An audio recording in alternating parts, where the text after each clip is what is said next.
आज की इस वीडियो में हम पढ़ेंगे how the supply and demand for money determine the equilibrium price level. आज हम पढ़ेंगे इस वीडियो में कि जो सप्लाई और डिमांड फॉर मनी ये किस तरह डिटरमिन करता है इक्विलिब्रियम प्राइस लेवल को।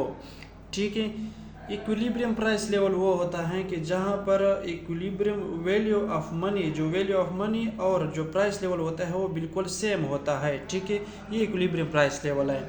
अच्छा,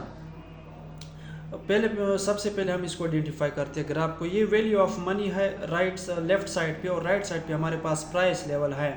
तो वैल्यू ऑफ मनी जो है वो ऊपर से नीचे हाई होता है इस पॉइंट पे, और इस पॉइंट पे लो होता है, जबकि प्राइस लेवल जो होता है वो इस पॉइंट पे लो और इस पॉइंट पे हाई। ये एक दूसरे के अगर आप देखें तो उलट है। ये क्यों उलट है? क्योंकि वैल्यू ऑफ मनी जब हाई होती है तो प्राइस लेवल सबसे लो होता है। क्यों?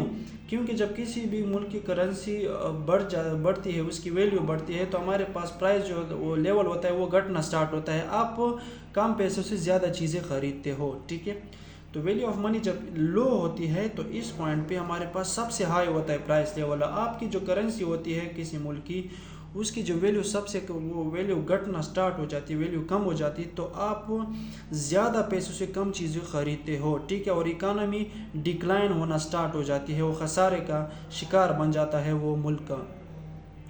तो ये जो मनी सप्लाई का करो ये बिल्कुल स्ट्रेट होता है, ये फिक्स होता है, quantity fix by the Fed ने इसको फिक्स किया हुआ है।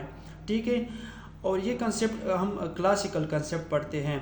अच्छा, ये जो मनी डिमांड करो है, ठीक है, ये हमारे पास हॉरिजॉन्टली लाइन हुआ है। ठीक है, क्योंकि क्वांटिटी ऑफ मनी जो है वो इससे शो होती है। तो लोग मनी डिमांड करते हैं डिफरेंट सिचुएशन में। वो अब हम बताते हैं कि किस सिचुएशन में मनी डिमांड ज़्यादा करते हैं और कम करते हैं। तो अब देखो, जब वैल्यू ऑफ मनी इस पॉइंट पे होती है हाई तो प्राइस लेवल लो होता है। ठीक है, तो अब लोग क्या करते हैं कि जो मनी डिमांड है वो कम करते हैं, क्योंकि उसको कम पैसे चाहिए होते हैं, और उस फॉर एग्ज़ाम्पल $1 से वो ज़्यादा चीज़ें लेते हैं क्योंकि प्राइस लेवल इस पॉइंट पे कम होते हैं। ठीक है, जब वैल्यू ऑफ मनी लो होती है तो प्राइस लेवल ज़्यादा हो जाता है, तो लोग क्या करते हैं, ज़्यादा पैसे से कम चीज़ें ख़रीदते हैं, क्योंकि वैल्यू ऑफ मनी जो कम हो जाती है तो उनको ज़्यादा पैसे चाहिए होते हैं चीज़ों को ख़रीद, तो उनको वो क्या करते हैं, ज़्यादा मनी डिमांड इस पॉइंट पे करते हैं।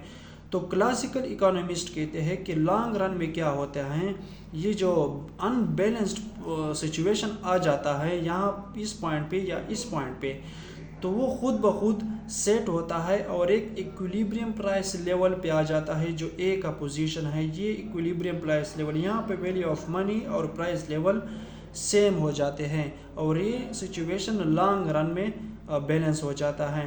तो ये क्लासिकल इकोनॉमिस्ट जो होते हैं जो थे, इनका एक कंसेप्ट है। ठीक है, about supply and demand for money, how they determine the equilibrium price level. Thank you so much.